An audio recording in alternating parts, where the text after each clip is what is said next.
Berikutnya dari Ummu Hana di Pekanbaru. Barakallahu fiik. Untuk di bulan Ramadan, Ustadz, manakah yang lebih tinggi keutamaannya? Membaca Al-Quran dan khatam berkali-kali dibandingkan dengan mentadaburi Al-Quran dan mungkin cuma bisa khatam satu kali selama Ramadan.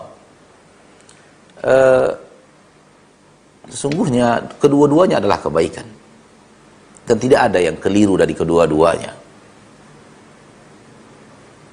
Orang yang membaca Al-Quran saja tanpa berusaha mengetahui maknanya, kebaikan.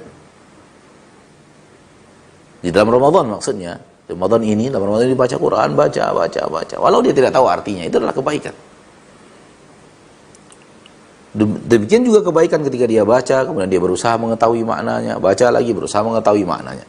Dia juga adalah kebaikan. Maka pilihlah untukmu yang terbaik. Wallahu a'lam. Berikutnya, Assalamualaikum warahmatullahi wabarakatuh. Waalaikumsalam warahmatullahi wabarakatuh. Ana dari Niar, dari Bogor. Nah, bagaimana kita menyikapi jika kita melihat kemungkaran melanggar syariat, yakni dengan datangnya dukun-dukun yang mengaku ustadz,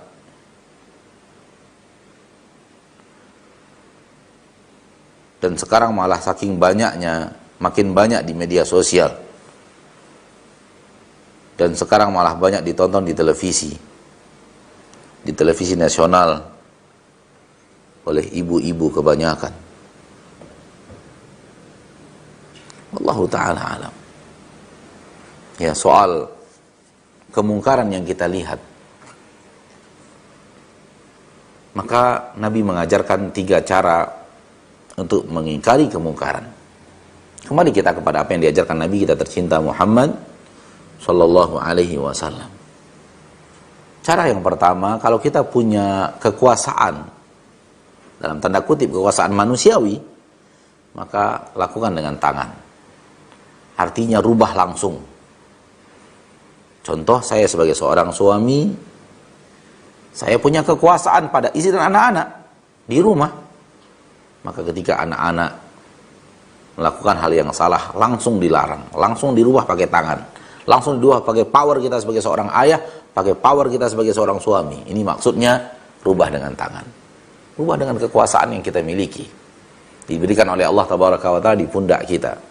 Anda sebagai seorang kepala sekolah, lalu terjadi maksiat, Anda berhak, boleh, bahkan bukan sekadar berhak dan boleh, diperintahkan syariat untuk mencegah kemungkaran dengan tangan Anda, dengan kekuasaan yang Anda miliki. Kalau itu tidak kita punya, maka cara yang kedua kata Nabi adalah rubah dengan lisan. Sampaikan kepada mereka itu salah, sampaikan kepada mereka itu tidak benar, sampaikan kepada mereka itu batil, sampaikan kepada mereka seperti yang Anda ingin sampaikan sekarang.